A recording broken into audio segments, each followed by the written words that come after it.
Yeah, Make sure that's to not get even it. a question. I definitely would have done that.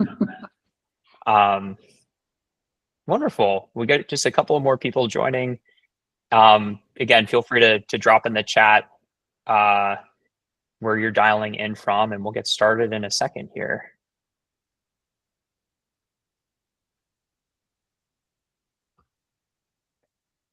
Welcome, welcome, everyone. Welcome, yeah.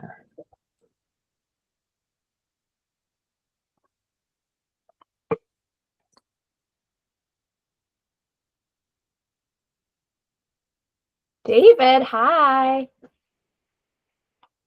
New York, we got Canada, DC, all over. I know, we have a Love good it. crowd. I'm in Chicago, We sure do. suburbs to be specific, but I was actually in Naperville last week, oh, really? south of Chicago. Yeah, Oh, nice. Yeah, Oh, yeah. Naperville. Yeah. Or Naperville. Sorry. Yeah. I like Napaville though. It Yeah, I combines like. I Napa was like, Valley really, Napa? and the suburbs of Chicago. Yeah, Yeah. Some people call clearly it not from the area. Yeah. Some people call it Naper Thrill because they have some good bars and restaurants there. So Oh, They suburbs do. are fun too. They are. They're awesome. All right, I think we could probably get going here. I know a couple other folks are going to just kind of keep joining us. Thanks everybody for joining our conversation today about hitting the ground running, strategies to master the first 90 days in an HR job. As we were talking about kind of backstage here, this is going to be super relevant for folks that are new in a job, looking to join a new job. It's going to be relevant for everybody who's in their role, who wants to do better as a professional. You know, we can always kind of hit the restart button, but I think even more than that, these are just going to be some tried and true strategies for excelling as an individual in your company. And so if you're in HR, looking to make a switch soon, you're on the right call. If you're in HR and just looking to level up in your career, you're on the right call as well. My name is Phil Strazula. I'm the founder of Select Software Reviews, where our mission is to help HR professionals find and buy the right HR technology. It's a very complicated landscape. There's thousands of tools that we track. And so people can read our reviews, and about 100,000 companies a month read our reviews on our website. Or you can actually talk to a member of our team and get bespoke advice for free for your organization. We do this hundreds of times a month. And in fact, we actually have 2 giveaways on this call. So one is, and a couple of people have actually already taken advantage of this. If you book a call with one of our advisors on this call, and again, these are totally free. It's just something we do to help the community to give that advice that we are writing about in a more palatable way. We will buy your team coffee. So you can get a gift card, and we recommend you spend it on coffee, stay caffeinated throughout the HR Tech buying experience. If you want to buy something stronger, we're not going to hold it against you either, or a gift for a friend. The other thing that we're doing for the first 5 people that book a call, you're actually going to also get a book. And we have the author of that book on the call today. It's The Way of the HR Warrior. It's a phenomenal book. There's, I think, over 100 5-star reviews on Amazon. And Carrie can talk to us a bit about the book as well. But I'm going to drop a link right now into the chat. And anybody that wants to book a call, anybody who's looking for HR tech help, feel free to book a call. Buy yourself some coffee, get yourself an awesome book, and yeah, we can take it from there. But that's a little bit about myself and what we do. Ellis, I'm going to try my best to introduce you first. So Ellis is a veteran in this space. She's the founder of Organized Chaos Consulting, a firm focused on fractional HR and consulting work. I know a lot of people on this call are actually probably fractional folks who are trying to understand, how do I ramp up with a client? She's also the founder of the Fractional People group, which is a phenomenal group. I highly recommend you check it out. if you are a fractional person or have interest in becoming a fractional HR leader. And it's a community, I think, of over 1,000 people now. Ellis, is that right? Yeah, that's right. Sweet. I love it. Well, thank you for joining us, and I can't wait to learn from you and your insights. Our next guest here is Dr. Carrie Ulrich. Carrie is the author of the book that we're going to be giving away to the first 5 people that book those calls, The Way of the HR Warrior. She's got 2 decades of HR expertise, holding leadership positions at several startups all the way up to the Fortune 500.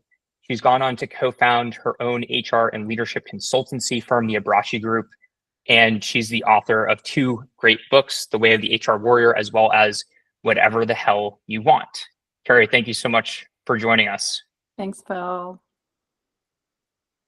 Amazing. So again, if you want a copy of the book, you need some HR tech help, just book a time with that link that is in the chat. Thank you, everybody, for joining. And thanks to everybody who dropped a question in your RSVP. I think we got close to 40 questions or something like that, which is like unbelievable. And it impacted the agenda that we have today. And it also is going to give us some interesting talking points to cover at the end of this as well. I think I just want to start off by talking about onboarding when you're in a new role and you want to start off in a good way beyond the basics that all of us are aware of, like, hey, like show up on time, somebody gives you something to do, make sure you do it. I want to start with you, Carrie. What advice or best practices do you have for HR professionals and just kind of having a seamless onboarding experience? Yeah, I think first I want to shout out the advisor chat because I've actually used it twice with clients. And it's really easy. It's really easy because instead of doing all the research, I would call my friend Zach and he talked to me and he's like, what do you need? I'm like, this client needs this, this, and this. And he's like, here's 3 people and here's the connection. So it saved me a couple hours, I'm sure, of time. So it was amazing. So I just want to put in a plug because I used it and it was Thank you. Good. You're welcome. Yeah, thank you. Thank you for saying that. Yeah, I should always say I should be a better salesperson. The average company that uses this HR software selection tool or offering gives us a 4.9 out of 5-star rating. So save yourself the time, the space, the headaches, and just take our advice. So anyway, sorry. Thank you for that, those kind words. I really appreciate it. I am very good salespeople for other people, not myself. So, so thank you. We can help each other. But I think the onboarding, when we knew that we were going to talk about this, I thought, what's kind of this, what can we do as HR people that will help us learn and the best thing? And instead of really talking about ourselves, like, oh, here's where I come from and here's what I've done, the key is to really listen and learn. So being new is this amazing opportunity in HR to ask the questions of, well, what do you do? What are your business goals? What's the culture like here? What's going well? What's not going well? Because if you ask that like 3 years in, people kind of say, well, you know, so why are you asking? But when you're new, you get to ask these questions and people are so happy, usually, to tell you the answers. And one of the favorite questions that I love to ask is, if you had a magic wand and you could change something tomorrow, what would you change to make this even a better place to work? The amount of information you can glean and compile then translates into this amazing onboarding plan for your goals. Like, what do I need to do? I've diagnosed the company already. I now know who kind of gets it and who maybe doesn't get it. Like, you really get this amazing diagnostic that you can use that propels your career. So it's really not as much about talking about yourself. You already got the job, so you can tell them a little bit, but make sure you're listening and really understanding the culture, asking questions, and people love that. And they also then say, oh my God, you are actually listening. Wow, so many people don't do that. So you can really create a good space for yourself in HR. And then also, as a part of that, the 1-2 punch of it, right, is you listen, but then you take action. So if they tell you something like, oh, we were really struggling with this in the business, if you put a plan together and take action on it, chef's kiss on your first 30 days. I love it. It reminds me a lot of one of my favorite books that I think they should teach a whole high school class on, How to Win Friends and Influence People, which Yeah. I think is like not the greatest title because it sounds like how to like Yes. manipulate people Yes, basically, yes, but it's yes, like, yes. but it's very much like people love, the word that people love more than anything else is their name. And people love talking about what they're doing, their struggles, their wins, their this, that, and the other thing. And especially when you're new, there's no dumb questions. Get in there and learn as much as you can, one-on-one coffee chats.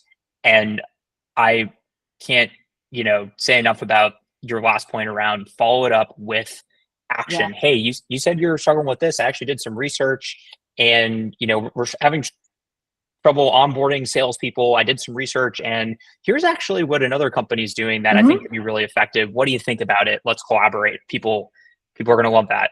Right. Ellis, do you have anything here as well on this whole topic of like you're onboarding in a new job? How do you just succeed? Yeah. Yes, sorry. I'm becoming an expert in admitting people into this Google Meet. This is amazing. Right. Yes. I think, very along the lines of what Carrie said, the listening to her, the curious questions, like 100% of that. I think I would just do a yes and like really asking questions about the business. So like taking the time to understand, and I come from, all of HR, but business partner is where I lean. And so making sure to understand the business, how they make money, what people do in their roles, like because you do have the opportunity to do it from a curious place always, but especially in the beginning.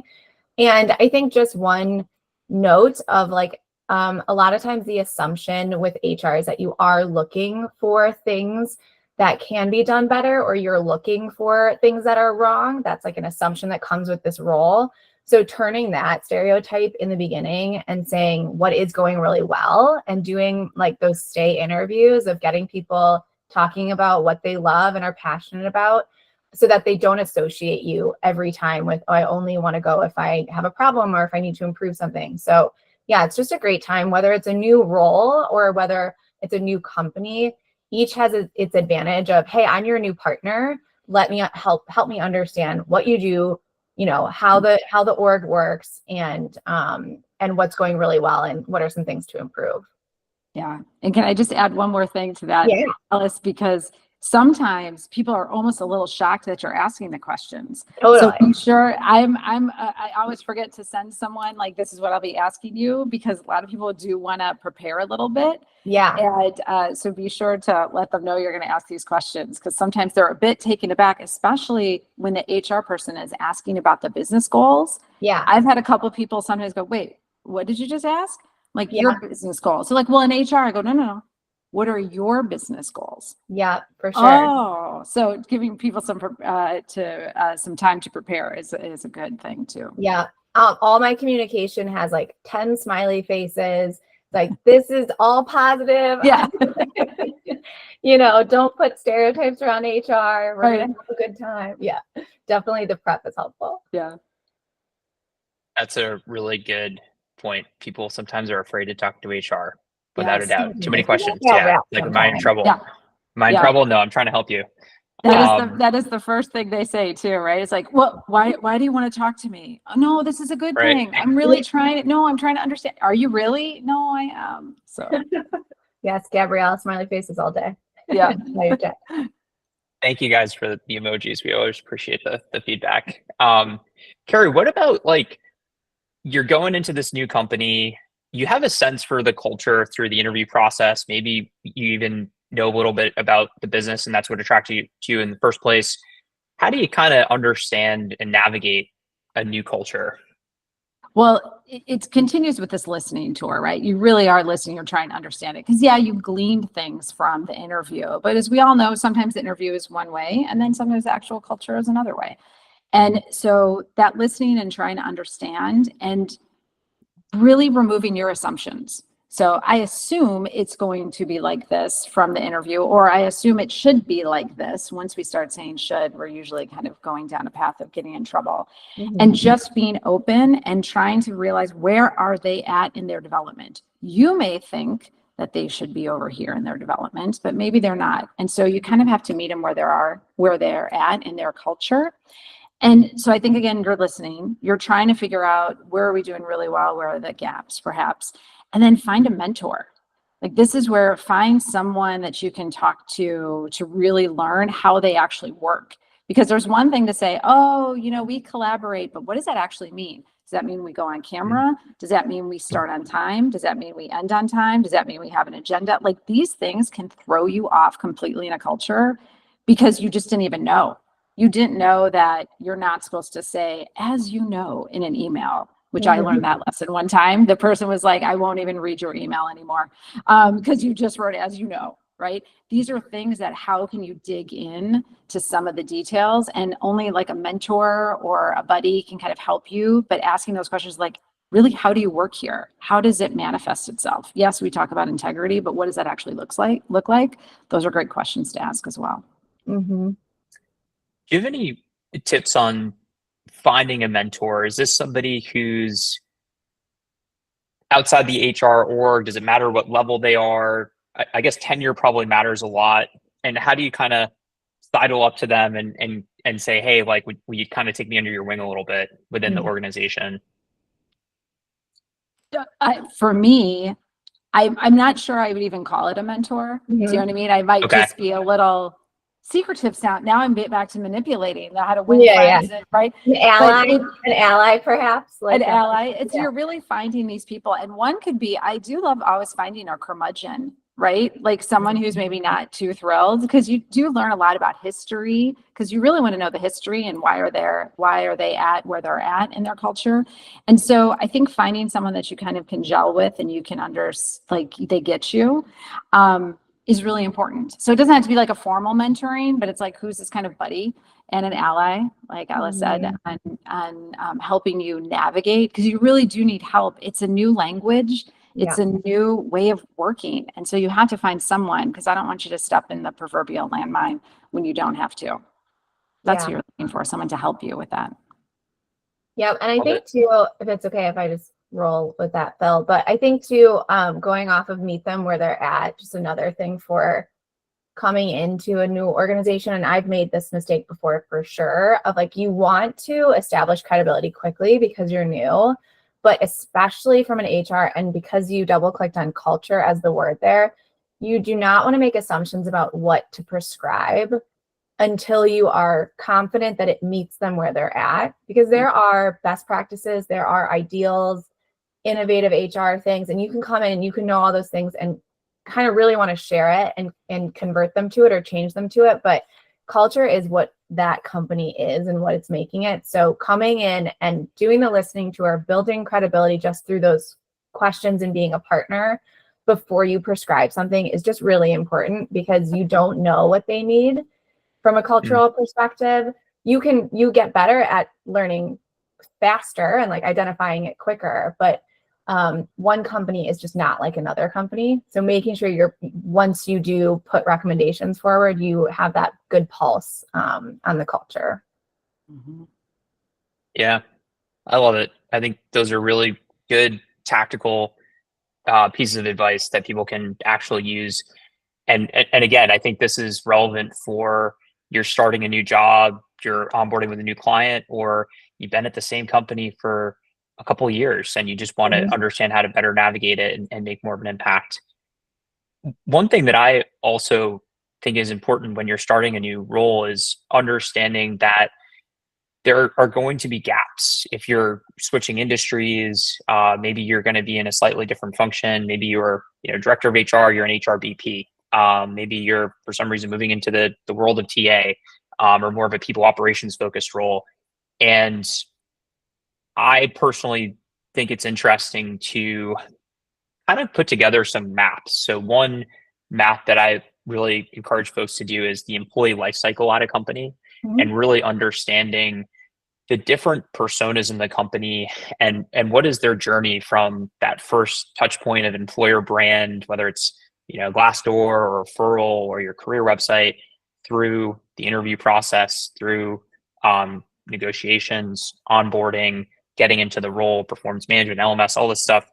And that, for whatever reason, just really crystallizes many times kind of how the people operation should function within this organization and what you have dominion over, and therefore what you have the ability to impact. The other kind of map that I like to think about is my own personal like skills and gaps.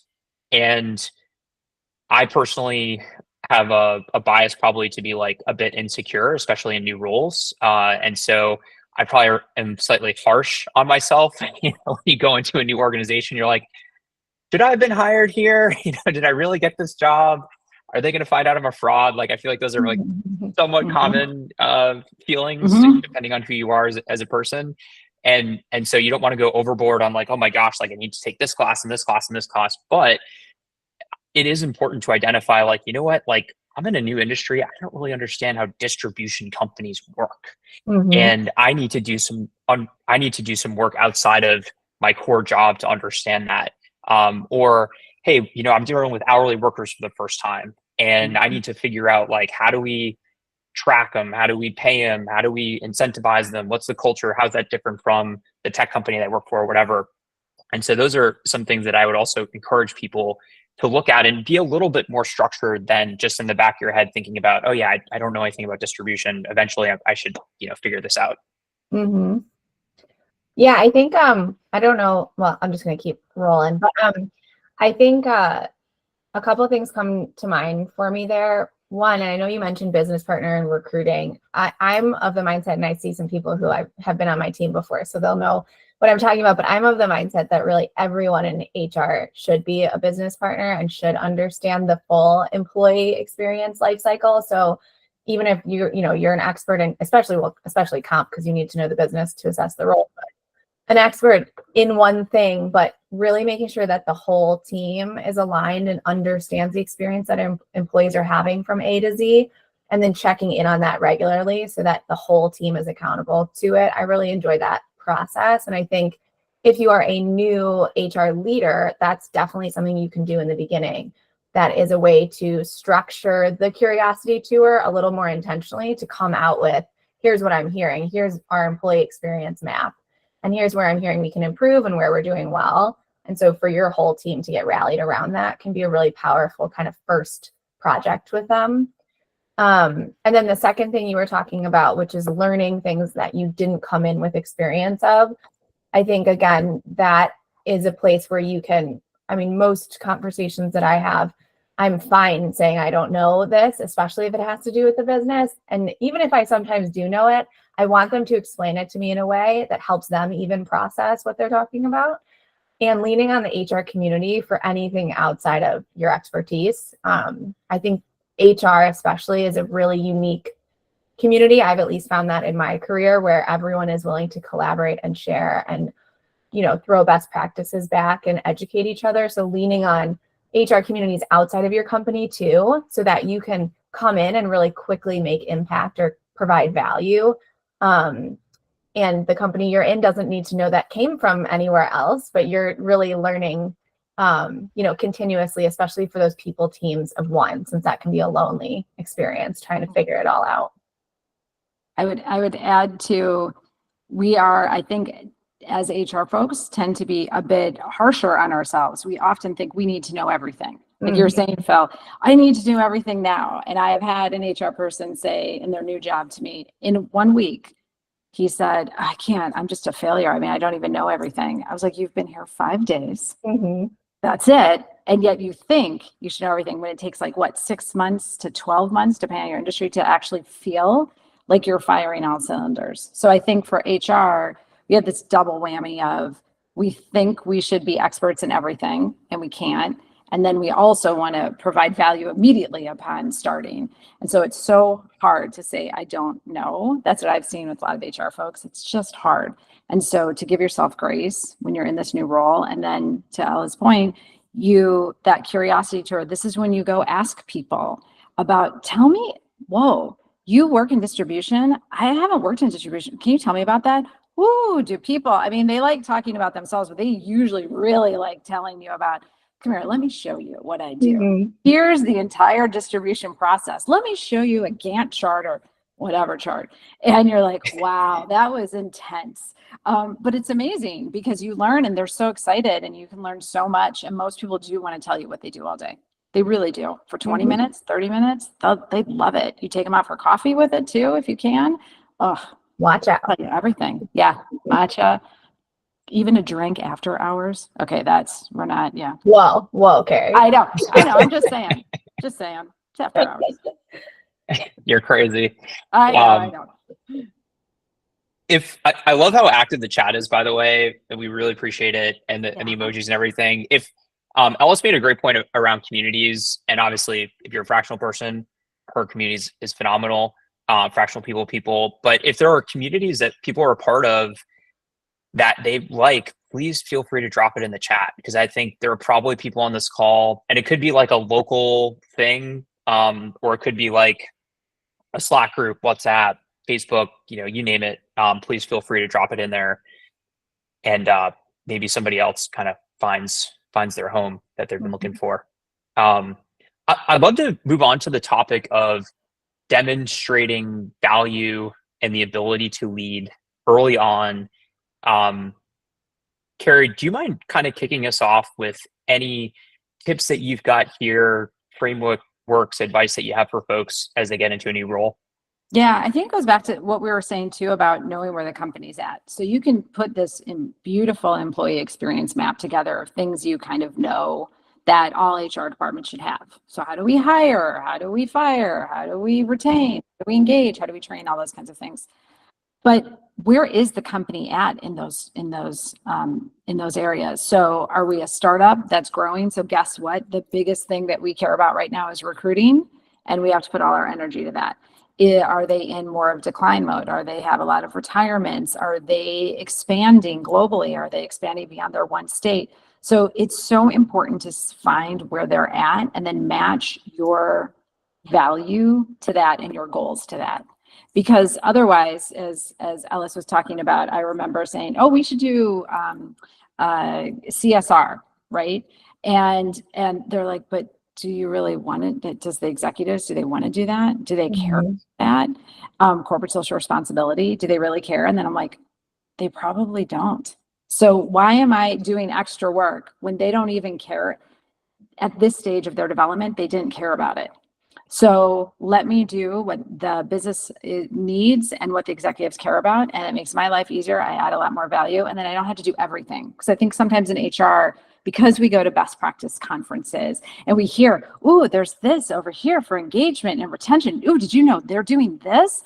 And we feel like we should be doing everything. And guess what? Maybe the company doesn't need it right now. And so really doing that listening, understanding where they're at in their development, then you can align your goals and work. And you could probably be a emotionally healthier person too, because you're like, I'm not doing everything. I don't have to. And isn't that a beautiful thing?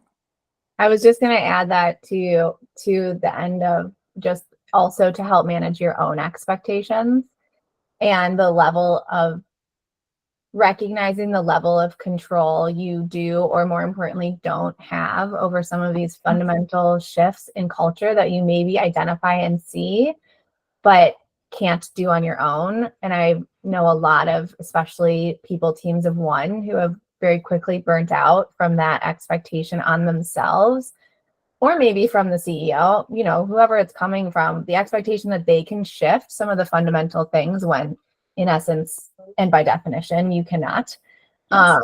So helping to manage your own expectations of saying like, I know that this is where we should be. This is where I morally want to be, or this is where industry-wise I want to be.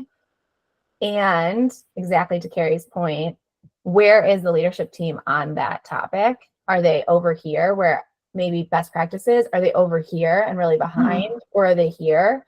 And more importantly, having that really intentional, especially at the leadership level, having that intentional conversation with them so that they're consciously choosing it. Because it's okay to be in the middle, but like, let's just call it what it is instead of trying, to do what we're doing. And then you can provide education to help them shift where they need to go over time. And I think as a public service announcement to all of HR, and many of you have already know this, but I'm just going to say it again, is that we are not solely responsible for hiring the best talent and retaining them and engaging them and ensuring they stay. Sometimes leaders think we are, sometimes we think we are. And like, oh, that person quit. If I could have only, We are not responsible for all of that. So please remove some of that weight from yourselves. You are not. So I just had to say it because I love HR and I hate the burden that they have sometimes. So yes.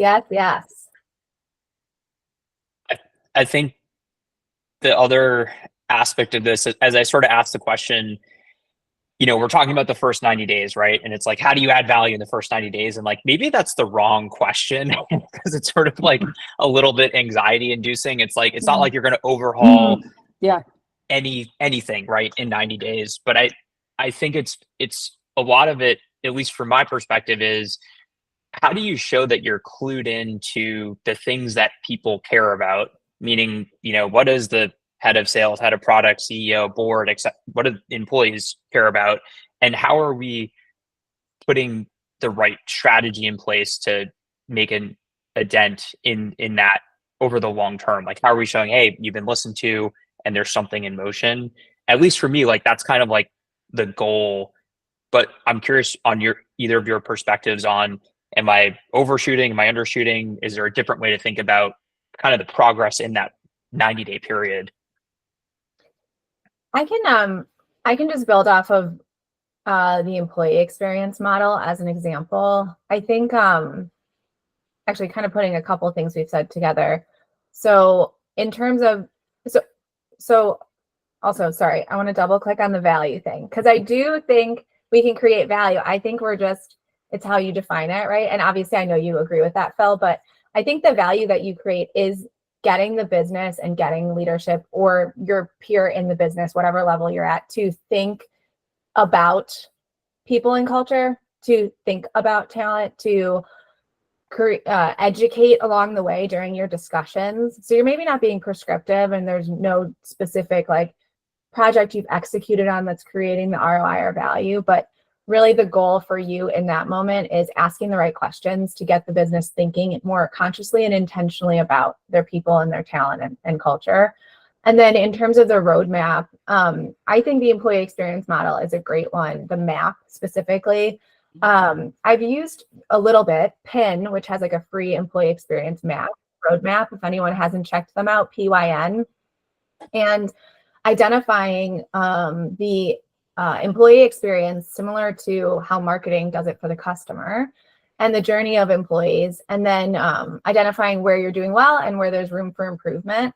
And then before you start taking action on that, to say, oh, look, here's all this place of opportunity, I'm going to start implementing a bunch of stuff. Take a step back and make sure that the business and leadership is aligned on where you want to go. So one, they see that you're strategic in your thinking and they see all the things that they could be doing better. But two, you're really intentionally holding their feet to the fire to calibrate and be realistic about what they want to prioritize. Because you might have a performance management framework that's going to, be amazing and get a gold star in the HR industry, but in that business, they're not going to want to spend time on it. And so let's figure that out in the beginning. So it's like, how do we calibrate with the business? We say, here are all these areas of opportunity. They say, I'll take half. You say, great, those are my goals. And then you can iteratively over the next 3, 6, 9, 12 months, show them where the progress has been made. And they were part of the decision in the beginning. And I think that's skipped over a lot of times with HR teams where they're internal in the HR teams devising all these strategies and the business isn't being educated along the way. And then the business says, what have you done for me lately? And the HR team says, we did all this stuff, and so making sure that is calibrated on frequently so that you're not spinning wheels or wasting time. 100%. That disconnect sometimes where, look at us, we did so much. And the leader's like, again, we never wanted it. I don't know why. And then you get into that HR doesn't listen and I don't know what they do. Yeah.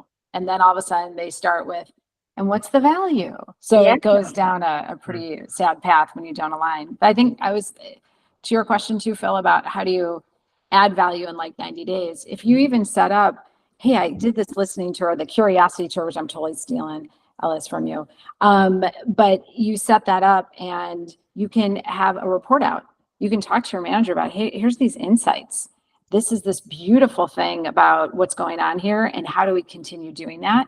Most of us in HR do the start, stop, continue. It's good for a reason. And so you say, these are these amazing things that we should continue and throw energy toward here's a few things that if we stopped, oh my goodness, this would be critical for us to stop. And then here's a few things that we could start. And so even that, you'll feel pretty proud of yourself, and it boosts your confidence too. You're like, oh, I did all this curiosity/listening tour, and now I'm providing some feedback on it. And now, just like Ella said, here's the next goals that we can do, and they're aligned to the business. Here's a question that maybe should have been in the first segment, but it's just sort of what you all are saying is inspiring it. How do you recommend introducing yourself to the organization? And does it change when you're in a one-on-one conversation with an executive versus the rest of the team, and maybe a one-to-many setting? Sorry, Phil, can you say it one more time? I was in the chat. Yeah, sure. Certainly. Providing value in the chat. I love it. How do you introduce yourself to executives? And maybe that's a one-to-one setting. Yeah. And how do you introduce yourself to the rest of the company one-to-many, where I think your goals are, here's kind of what I'm about, here's my background, credibility. I want to be here as a resource. I'm not, the scary HR person. Yeah. Yeah. A lot of that sorry. I can hop in, Carrie, and then Yeah, go ahead first. A lot of it depends on like the size of the company. So there's a lot of variables to this, but I think creating a stakeholder map right out of the gate. So with whoever your buddy or mentor or ally is, saying like, who do I need to talk to? Who are the change agents in the organization? Who are the most influential employees? If you've ever charted those maps, there's all kinds of tools now with the influence map, right? So it could be the media coordinator, but they influence the entire organization because of the connections they have. So getting your stakeholder map to say, who should I really spend one-on-one time with in the beginning, making sure to learn and create the relationships there. And then I think from an organizational perspective, like one-to-many, it's going to depend on the initiatives you're doing. I'm a big advocate of HR communication. I love memes. I love decks. I love fun communication. We all know I like smiley faces at this point. So I'm a big fan of HR communicating. I'm an even bigger fan of leadership communicating HR initiatives. And so for me, it's like mapping out what's really important that the organization hears from the leaders, what's really important that the organization associates with just the HR team. And so it's kind of a mapping process to once you understand how it works inside the organization. I have two things. One, I want to say introduction piece, Phil. Like, how do I actually tactically introduce myself? Think about it. Most people know HR. They know why you're here. They might have seen your resume. They might have looked you up on LinkedIn. So what do they actually care about is how you're going to partner with them. So if you spend too much time, because we already sometimes don't have the best reputation. So if you start off right away by like, let me tell you what I've been working on and how I do best practice, they're going to just go, ugh. So just say like, oh yeah, I'm here. That's fine. And then find out how you can partner. What do you expect out of HR? Those are my favorite questions. What do you expect of HR? What has been your past with HR? And I have had executives say, and just anyone say, I don't really like working with HR. I'm like, good. I hope to change that. And why wasn't it? Then, oh my goodness, you have this great conversation, right? Mm-hmm. So I don't need to tell you that I've done this at this Fortune 500 company and I did it. They will zone out. So don't even worry about really introducing yourself to a new employee. They kind of know you. But I had to say, Alice, when you said that communication from leadership, one of the favorite, for those who know change management, I'm certified in ProSci, which is a great change management certification. And well, of course, because I have it. So of course I'm going to say it, but yeah, duh, of course. But totally worth it. Yeah, 100% amazing. But it really is a good one. But they had this stat where they looked at where people like to hear the message or who they want to get it from, right? Mm-hmm. And it was this great stat, and it showed all messages they wanted to hear. Business messages come from C-suite. Personal messages about the business they want from their supervisor. Mm-hmm. And at the time this study was done, probably about 10 years ago, they wanted the message from other more than HR. So someone other, one out from HR. HR was like 5%, other was like 10%. Anyone else? Oh no. And it, Wow. just some rando, they would rather hear the message versus HR. So I give you that because it is a great one when leaders are like, you should probably send it. You can say, actually, with research, ProSci, they show that the best messengers are the executives or the direct manager, not HR. Again, rando they'd rather hear from a rando than HR. Love that. I'm gonna have my mom just tell people. Yeah, you can just have it. That's actually a better idea. We should just have like our kids, moms, sisters, brothers, friends just come on. They might actually probably listen. They'll be like, who's that? Yeah. They'd probably listen more. Yeah. Alex's daughter here. Exactly. I like it. That's unbelievable. I'm learning a ton from you guys, and I think the only thing I have to contribute to this part of the conversation is that we just see so many HR professionals in that first 6 months have the time and headspace to do a strategic project like overhaul the HRIS, adding in new tooling, for whether that's, performance management, applicant tracking, ditching, payroll and benefits that just are terrible. I think many people are fed up with their HRIS for good reason. Most of the old school companies are just awful. The good news is there are a lot of new vendors out there. And so I think that is a really interesting time to evaluate tools and systems when you get into a new role before things get too crazy. Mm-hmm. And again, if you're interested, if you're kind of looking at the HR tech for your company and you want Carrie's book, you want some free coffee, book a time with one of our advisors and they'll give you some free advice about what vendors to look at. And I'll put that link again in the chat in case anybody's trying to do that.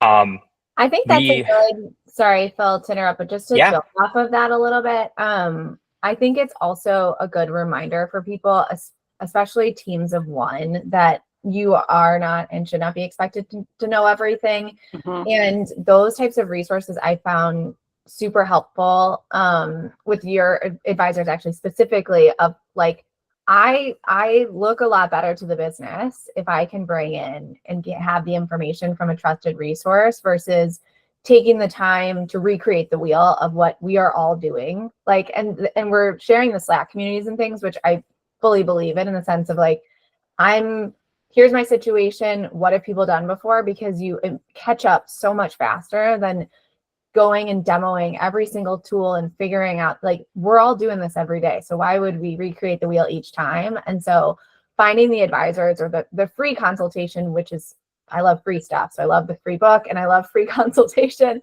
Finding those experts who can catch you up even faster. And then you bring in that expertise to the organization and it just helps. It's a win-win-win all around. So just don't recreate the wheel when you're in those situations. Yeah, let somebody else do the work for you. If you're looking for HRIS, that's another way to put it. Let us do the work for you. Book a time and we'll do all the hard stuff. I can't believe we only have 15 minutes left. And I wanted to ask each of you the kind of closing question, then we've got some great Q&A.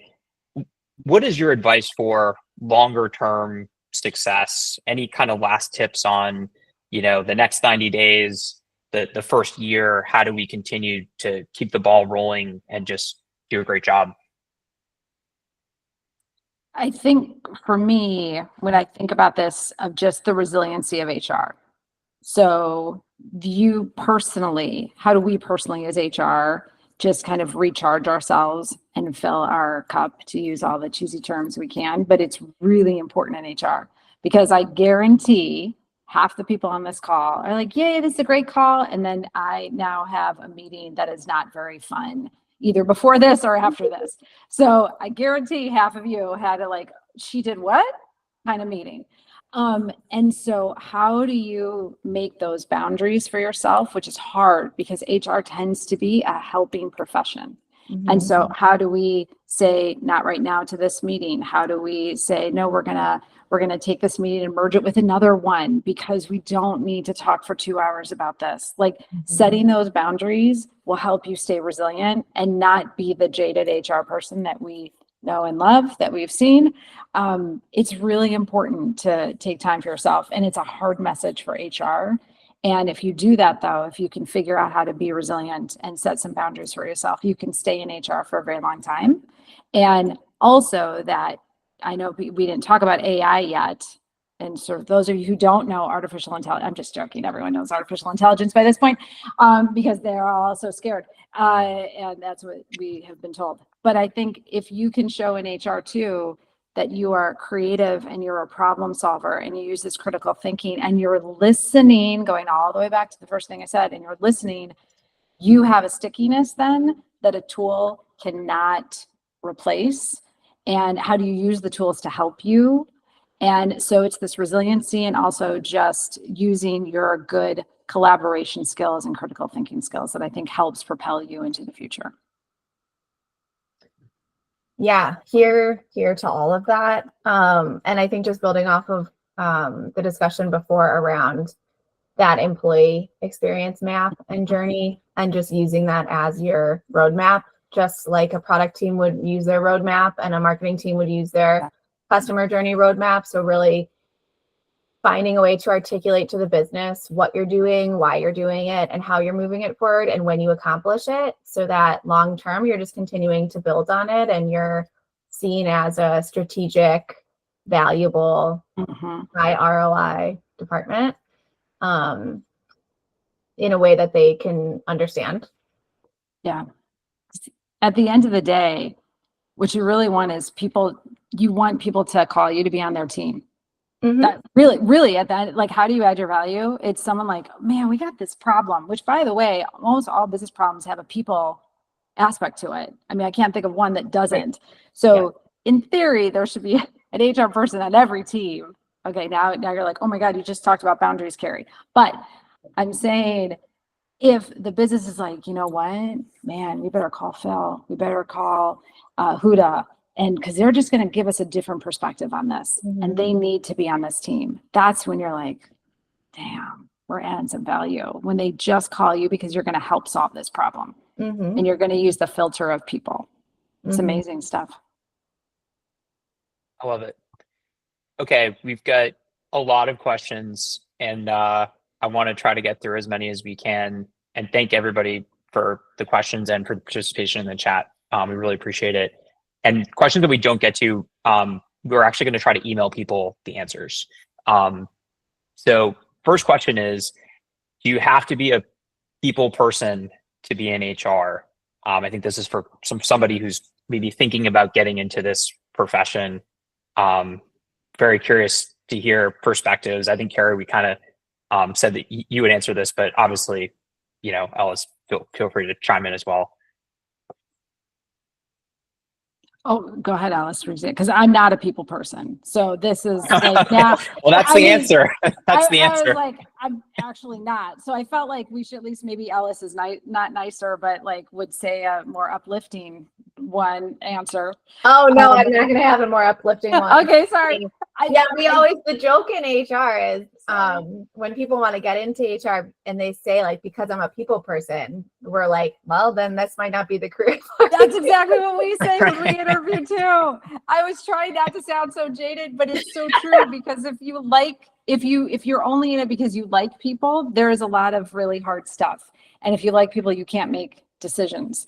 And so if you're in it, I really like engineering, and these are people problems. They're like engineering problems, just with people, which are so much more complex than how to make a laptop, in my opinion. But so it's a lot of problem solving, and it's a lot of doing right and using your voice and speaking up for people who don't have voices sometimes is why I do it, but not because I'm a people pleaser. Sorry. Or I like people. Sorry. I mean, I like them in general. Yeah. Now, this sounds horrible. Yeah, we like them. You can't say that question. Now I sound like a horrible person. No, this is being recorded, by the way. I know, now it's being recorded. I need the true joy for anyone who's transitioning into or thinking about going into HR. The true joy is that we are creating better workplaces for people. Thank you. So we care about people. Yes, thank you for saving me. If you lean too heavy into people pleasing, which I'm an Enneagram too, if anyone's familiar with Enneagram, so I am on the people pleasing side, that takes a toll on you. So it's helpful to have the balance. Thank you very much for saving my response. You got it. I got you. There we go. Yeah, I think y'all were talking about mental health earlier, and I think post-COVID, maybe like everybody has some sort of mental health struggle, and I love the boundaries part. And I'll just chip in my sort of routine, which is try to exercise as much as you can, meditate. I do a Headspace app. It's all the stuff everybody talks about, right? Sleeping, eating, socialization, etc. But I think it is important. If you're just fighting fires all day long, you're going from you've got things that you're Yes. dreading, these meetings, you're sort of flabbergasted. You've got to take time out to just step away. Otherwise, you're going to be waking up at 4:30 in the morning, dreading stuff. Yep. And doing those small things, 30 minutes exercise, 10 minutes of meditation, at least for me, has made like a world of difference. Okay. I think this one is for you, Ellis. How can HR students create opportunities for themselves getting into the world of HR? So basically, how do I transition from academic life to getting an actual professional career? Yeah, and sorry, again, I was in the chat. Is the question like in their career or out of college? Sorry, I can't remember. I think it's for folks who are currently in college trying to break into HR. Yeah. How do you focus? David's calling me out. Thank you, David. Yes. I assume you know David, but that's a funny comment. It'd be great if I didn't. Yeah.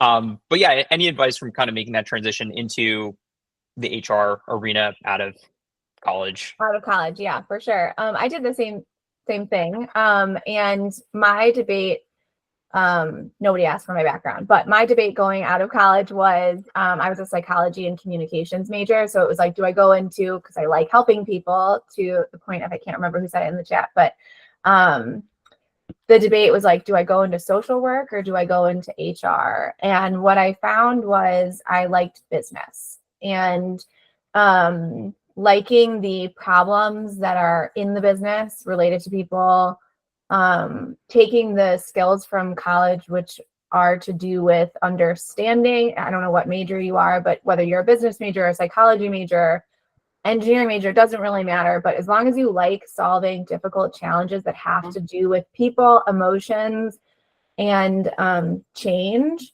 then you'll find it pretty easy to get into the flow of HR because that's always what you're doing.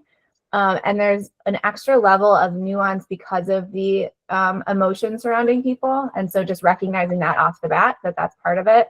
It really is regardless of the role. Like I have Sharona on the screen in her video and she's comp, and compensation has a lot of emotion behind it. People react with a lot of emotion. So I think that's the biggest call out of where other jobs can maybe not include that. And that's okay. And you can still do that job really well. In HR, you really need to just be aware of all the nuance that comes with change and people are very complicated intuitively. So just gearing up for that. But yeah, if you like to solve interesting problems and work with people and understand businesses and apply that to how talent can help them, HR is a very fun field. Sometimes we're making it not sound so fun, but I love HR.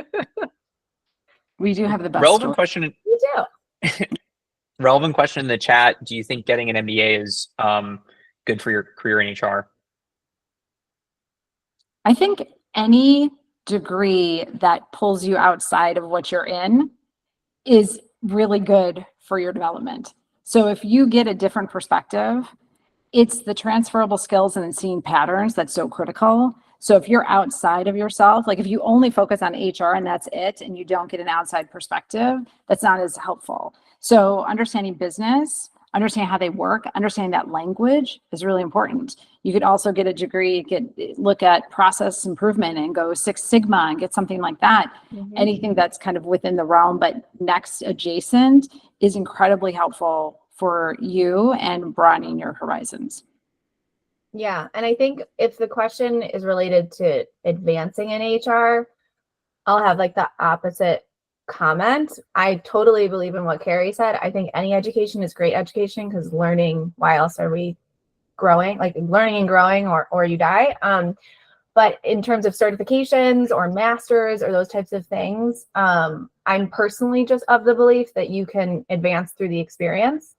And so I wouldn't tie your entire future career of HR to those things. I think more and more those are becoming less necessary on the resume. But for your own development, to get the business acumen, as someone said in the chat, to develop your compliance skills, those types of things, it never hurts. Amazing. I think we probably need another couple of hours to go through the rest of these questions. And it's just like a testament to the knowledge that both of you bring to this discipline from lots of different angles. And I hope everybody in the call would agree. It's not just about your first 90 days. There's so many tidbits in here that are just impactful for really anybody in their career, but especially in this discipline of human resources. We've got another webinar coming up next month about AI in HR. We're actually going to do like a live demonstration about like how to use AI. Like we've got like somebody who's like an expert who's going to be like, here's how you do this, here's how you do this. So that could be pretty cool. Everybody on the call is going to get a follow-up email with the recording as well as other resources that you can leverage to just do well in this area of the world. There's 24 hours left, I believe, to get this like coffee offer if you need help buying the right HR software. And then the first 5 people who sign up for those calls will get Carrie's book as well. I don't know, Carrie, if we can make it 10. I feel like we might have 10. I mean, if they do it, we could do 10. That's cool. Okay. All right. Sounds good. I'll drop that link again in the chat. There'll be a follow-up here. And yeah, thank everybody for the amazing conversation, our panelists. I truly learned a ton, had fun. I love the comments. I love the emojis. I love everybody who joined here today with the amazing questions. And we'll see you next time. Enjoy it. I hope you don't have a bad meeting after this that you're not looking forward to. I hope it's an amazing one. I hope you enjoy the rest of your day, the rest of your week. Have a great weekend, and we'll talk soon. Thank you, everyone. Thank you. Thank you. Have a great rest of your days. Thanks, Carrie and Phil. Bye. Bye. Thank you. Take care.